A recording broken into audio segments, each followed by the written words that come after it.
This is JSFM 106.7 Community Radio, broadcasting live, Hacienda Santa Cruz, Barangay Bangkiruhan, Cadiz City.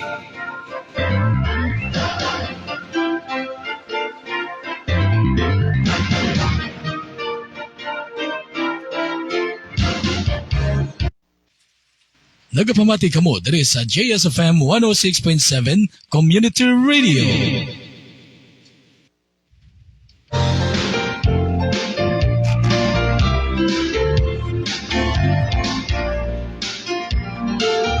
Ini ang JSFM 106.7 Community Radio nga nagawaragwag diri sa Hacienda Santa Cruz, Barangay Bangkiruhan, Cadiz City.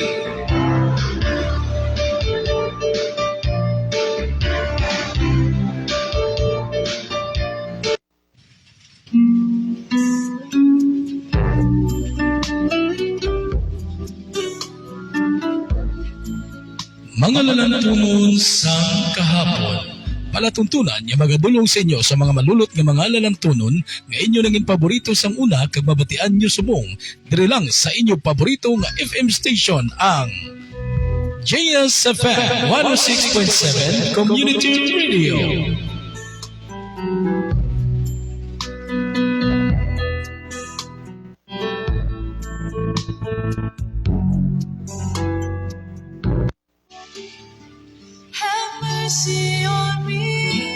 Morning Devotion, programa nga magapabakod sang aton espirituhanon nga pagkabuhi. Subong man nagapabakod sang aton tagsa-tagsa ka mga pagtuo, pinaagi sa pagtuon kag pagpamalandong sa pulong sa Dios nga babasa naton sa Biblia o kon balaan nga kasulatan. Morning Devotion, mabatian halin Lunes tubtob Biyernes, alas 7 sang aga, tubtob alas 8 sa inyo mga paborito nga mga waragwagan.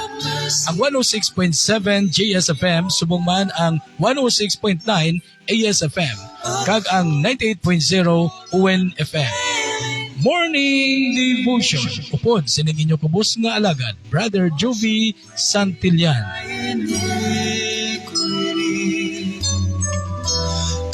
Me from my sin. 3/30021151. Select.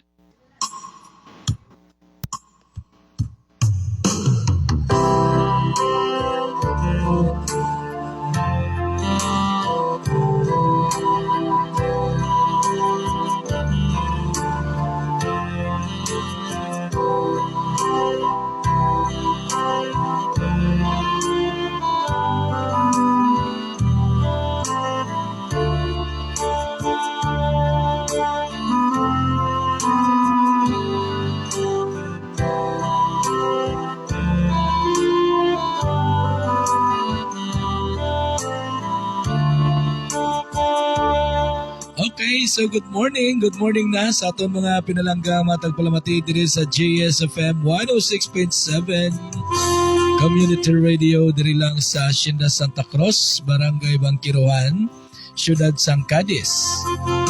Good morning sa aton yung mga pinalangga matagpalamati diri sa Barangay Bangkiruhan proper, subong man sa Barangay Tiglawigan, kag sa mga nasakpan sa sining mga barangay. Okay, so far ako pa lang nang aton ibaluan niya kalapot sang aton niya waragwagan ang JSFM. So, wala pa kita makasurvey sa iba niya mga barangay, no? Sige lang, ako na nagapamati kamo dira subong, uliin makamo nga barangay. Sa gyapon open kita sa pagbaton sa inyong mga text na messages, no, kung naga-monitor kamo dira, no? Out sa aton yung text hotline sa 0907-856-2095. 0907-856-2095. And of course, mangingkopod mo naton sa Siningaga ang aton sister station dira iya sa bayan sa siyudad sa Sagay, sa may Barangay Bato. Upod naton ang 106.9 ASFM. Upod sa kay Brother Hill Andan, ang aton station manager dira, no, sa ASFM. And of course, upod man sa kay DJ White Rose, no, ang program director sang ASFM. Pag mangin kaupod mo na tunugidugay ang 98.0 UNFM, o Opo sa kay Station Manager Arthur Dalencia and former Councilor Sir Owen Disoyo and Councilor Maricel Ging Disoyo. Opo sa kay Guard on Duty Jeric Gregorio. So ining tatlo ka mga waragwagan nag-isa puwersa sa handong tinutuyo na mag-alagad sa aton Diyos pinaagi sa pagbantala sa maayong balita nanungod kay Kristo Jesus. Sa aton yung mga pinalanggang mga viewers, good morning sa inyo tanan-tanan welcome no sa aton yung morning devotion. Kagini naman ang inyo kubos ng alagad, inyo utod kay Kristo, Brother Jovi Santillan. Tamyo gid sa inyo sa isa ka balipayon ni aga God bless gid sa aton tanan-tanan no dadayaw ng Dios sa sining aga nga sining ari naman kita nga nagatuon no magatuon kag magapamalandong sa pulong sa Dios kag pasalamatan nato ng Ginoo o sa iya nga mga kaayo bala sa aton no nga sa diin gintugot siya naman nga sa bilog nga gabi manami ang katulugon kag nakabugta pagtagsa-tagsa sa aton. So muna pasalamatan na ginang Ginoo, no? Okay, so sa sining aga may mga kautunan kitang gusto karon mag pahayag man, no? Refleksyon nanungod sa aton nya mensahe nga ginhatag sa Ginoo sining aga. So kung may ara karon niya gusto nga mag paambit, mag-share, no pwede ka mo makatawag sa akong cell number. No, sa 0917-856-2095 ha. O gusto ka mo nga mag pambit bala, may ara ka mo nga anong inyong pag-intindi sa aton niya mensahe. Ano ang inyong madugang? Kasi palagyan ikaw sa ginuuman niya siningaga makapahayag ka man, no? So tagsa-tagsa sa aton no may ara kitang tawag nga kaalam nga ginhatag sa Dios no sa pagpahangop sa iya nga mensahe. Mas may mga pastors kita nga naga-monitor diri, no? Si Pastor Lauron. Good morning gid no? So pwede kita yung makatawag no karon sa after no nga mapatpat naton ang mensahe sa kita.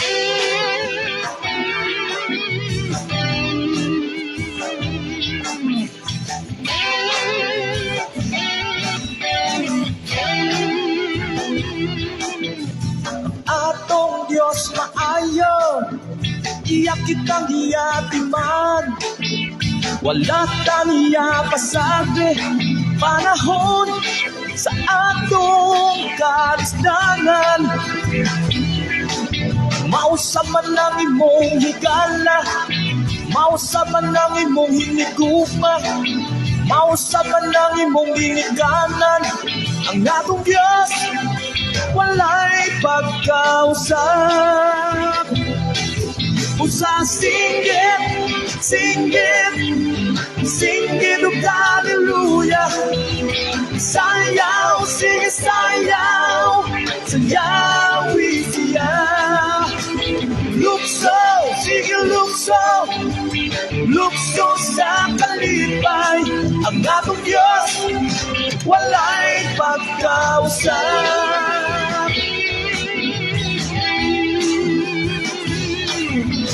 Ang atong Diyos maayo, iyak kitang iyatiman.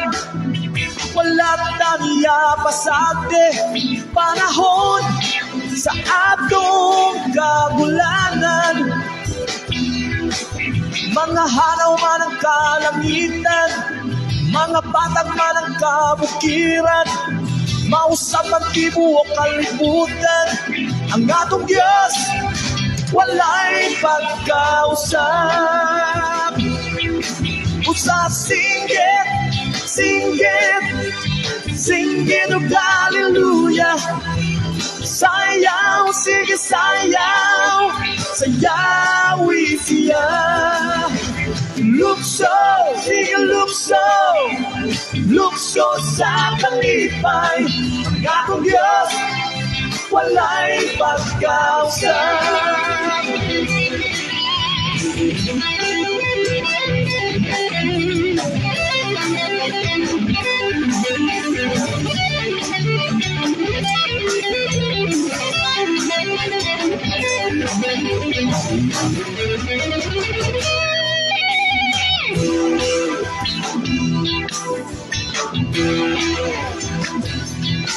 pusa, sing it, sing it, sing it, oh hallelujah. Sayaw, sige sayaw, sayawin siya. Lukso, sige lukso sa kalipay. Ang atong Diyos, walay pagkausa. Ang atong Diyos, walay pagkausa. Ang atong Diyos, walay pagkausa. So, amen, no? Ang aton Diyos walay pagkausab o silingon yung aton Diyos mga kabyanan no wala gid siya ya nagabag-o. Diyos siya nga halin sang una hasta subong siya sa gihapon, no? So, amo na nga pasalamatan dagid ang Ginoo mga kabyanan yang mga kauturan, no? Nga sa diin ang mga kaayo niya, no? Mga kaayo niya bala sa aton sa gihapon gina pa-experience niya sa aton, no? Di mo na nga ang kaayos ang Ginoo yan, di naton matakos. Amo na ang aton Dios, no? Di mo na nga dapat kita nga mga katawan no mag-apresyar sini, no, sa mga kaayos ang Ginoo, no? Sa kada isa sa aton. Kay ina ba lang pag halimbawa, no, pagbugtaw mo, no, ara ikaw, ha? Nakabangon ikaw sa imong hiligdaan. Kaayo ina sang Ginoo no nga ginatag sa aton. No, kaysa siningaga yung mga utod, yung mga biyan. May mga tao na ginaiya nga, wala na makabugtaw. Kaya kita bulahan, kita pasalamat na sa Diyos. Na siningaga yan, nakabugtaw pa kita. No? Tamo ng mga kabiyan ng mga katuran. So, good morning and thank you for listening sa aton mga pinalanggang mga tagpalamati, no, dira sa may Barangay Bato, no, sure na sa guys, nagapamati dira sa ASFM sa 106.9.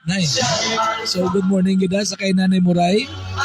Nanay Muray, good morning da. Nanay Muray Habilosa, nagapamati gini kag si Inday Tasing Pusadas, nagapamati gida. Kag subong man si Madam Margarita Bisamparado, no? Kag si amigo naton Pascual Baliling. Pamati gid sila, no? Salamat gid sa inyong mapinadayonon niya pagpamati diri sa aton programa ang Morning Devotion diri sa ASFM. And of course, ang aton man yung mga listeners, no, dira sa may Bugna Coffee Shop, si Toto Noel Bugna, kag si Inday Erna Bugna. Kag sa tanan niya mga customers nga sa diin subong nagapangapi dira while nga naga-monitor diri sa 106.9 ASFM. Samtang nagigapigap sa kape, no, nagapamati gid sa siningaga.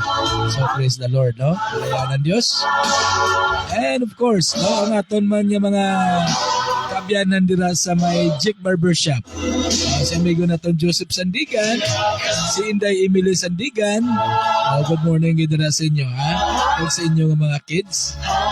Good morning. Kag sa aton man mga listeners sa Don Salvador Benedicto, ang Fernandez family, Subomano Pianga family diri sa may bahin sa Barangay Minapasok. Good morning. And sa Marcelo, no, Barangay Marcelo. Good morning gid dira, no, sa Jutay family. Kag sa aton man mga listeners diri sa may Barangay BF Gustilo. No, good morning gid sa tanato yung mga listeners dira. And subong man dira sa may Hacienda San Rafael, sa may Barangay Mabini, good morning. Maragos family, kag sa Balbura family, Santillan family. And sa kwan pa, no, ang atong yung mga listeners dira sa may Daan Bantayan Cebu. Kay mabatian makita dito sa Daan Bantayan Cebu. Good morning gid dira sa inyo tanan-tanan. Kay Ma'am Natalia Sombi, nag-view mo din sa aton si Ma'am Natalia Sombi, no? So good morning, Ma'am. God bless. Okay, so mga kabyanan, sa siningaga, magasugod na kita, no? Sa pagpamalandong sa pulong sa Diyos. So magapangamuyo kita. Sa imo balaan niya, may Diyos nga labing gamhanan, saliti ng Lord. Nagapasalamat kami Ginoo, sinibag-o naman niya kabuhi kag kusog. Naginhatag mo sa tag-sa-tag sa o Diyos. Salamat Amay nga ginbangon mo kami sa amon ni mga hiligdaan Ginoo. Kasadiin puno sa paglaom mo Dios sa sining adlaw nga ikaw amo naman amang kaupod namon Ginoo. Bantayi kami o Dios sa sining adlaw. Tudloy kami Ginoo sa nagkadapat naman niyo buhaton. Giyahe kami sa amon mga dalanon o Dios. Bisan pa sa amon yung mga tag sa kapagtuo, kabay o Dios padayon ikaw nga magaligoon sa amon Ginoo. Patawara man kami sa mga kasalanan nga nahimo namon dira sa imo sa una sa pulong sa buhat. Subong man Amay nagapangamuyo ako o Dios sa sining aga. Nga kabay o Dios ang kabubuton mo amo ginamatuman nga ang mensahe mo o Dios mapahayag sining imo mga katawhan Ginoo. Lord, bisan pa Ginoo ining imo kubos nga alagad nagapangamuyo ako Dios. Nakabay paagi sa ministriya sa balaan ni Espiritu Santo. Ikaw o Dios bugatag sa kunsang kaalam nga langit noon nga mapulong mo Dios mangpan ko sa gusto kag ini Ginoo maisay-isay nga suno sa imo kabubuton. Amay, sinitinoon ginasalig ko ginantanan sa imo, kag ginahatag ko gisimong tanan niya mapagdayaw, pagimaya pasalamat sa ngalan ni Kristo nga manluluwas. Amen. Mang-aaliw ng puso ko, Diyos, Espiritu, salamat po sa inyo. Ikaw ang may likha nitong langit ang lupa. Okay mga kabyanan sa siningaga dalayaw ng Dios nga sa diin ari kita no kag liwat naman niya tuon kag pamalandong no sa pulong niya no. So sa siningaga dalayaw ngid ang Dios nga sa diin ang iya bala nga kaayo no nga ginhatag naman sa kada isa sa aton siningaga. Okay?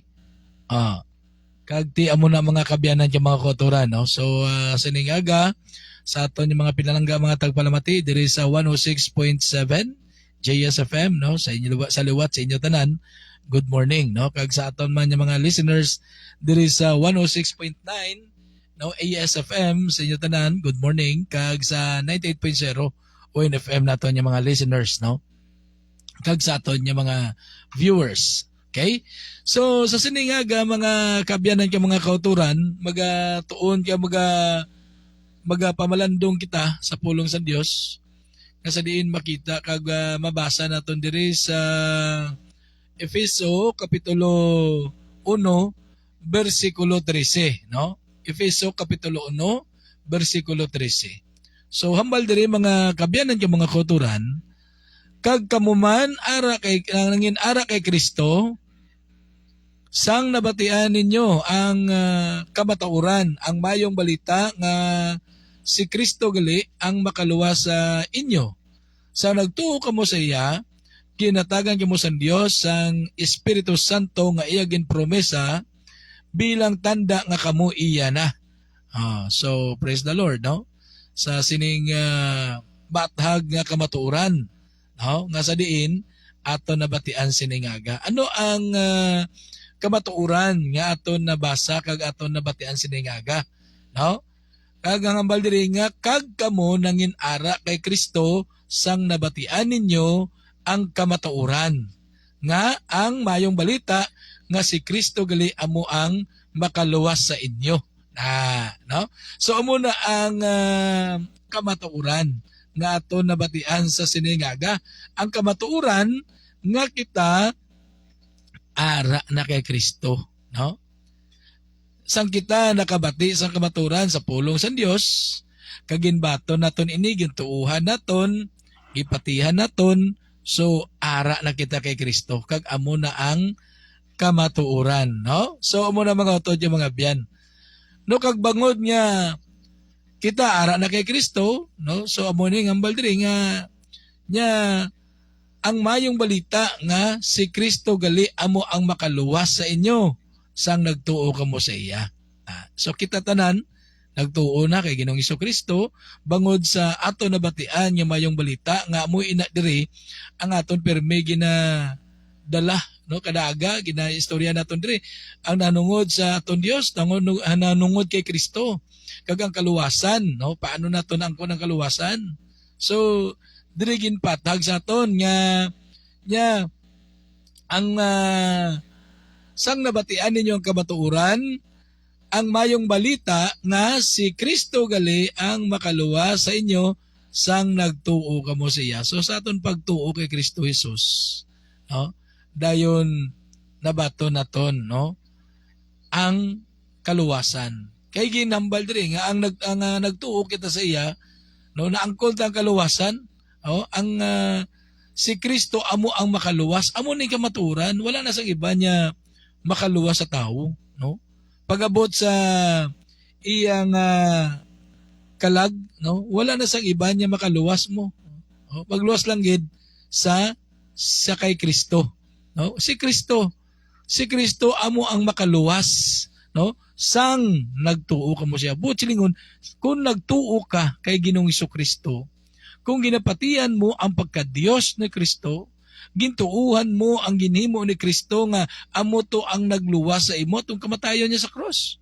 No, amo tong nagluwas sa aton ang iya dugo nga nag-agay dito sa cross. Amo tong nagluwas sa aton kay kita nga mga tao tani subject na kita nga pagalaglagon sa impyerno bangod sang aton makasasala nga kabuhi sang una. No? Bangod sang aton pagka makasasala, kag ang sala ngina naghalin pa sa atong katigulangan sa aton nga mga ginikanan sa una nga si Adan kag si iba. So bangod sang kasalanan, so kita kuntani no, subject na nga igatagbong sa impyerno. Galing ang aton Dios maluluyon gid. Kag maayo gid siya nga sahi sa Dios. Maayo gid siya nga Dios, mapinalanggaon siya nga Dios. No? Nagakabala ka sa aton. Hindi siya gusto nga malaglag ang iya katawhan dito sa impyerno. So that's why ginhatag yang iya bugtong anak si Kristo Jesus. Nga amo ini ang napatay dito sa cross, amo ini ang nagantos dito sa cross, amo ini ang nagpailig sang iya dugo dito sa cross lamang maluwas kita sa patod niya kalaglagan, no? Tiyan mo na nga ginambal diri kag kamuman nangin ara kay Kristo sang nabatian ninyo ang kamatuoran, ang maayong balita nga si Kristo gali amo ang makaluwas sa inyo sang nagtuo kamo sa iya. Subot silingon kung nagtuo ka lang, pero kung wala kaya nagtuo kay Kristo, di wala no, hindi ka title, hindi ka titulado sa pagbaton sang kaluwasan kung wala ka nagtuo kay Kristo Jesus. No, kaya maliri si Kristo gali ang makaluwas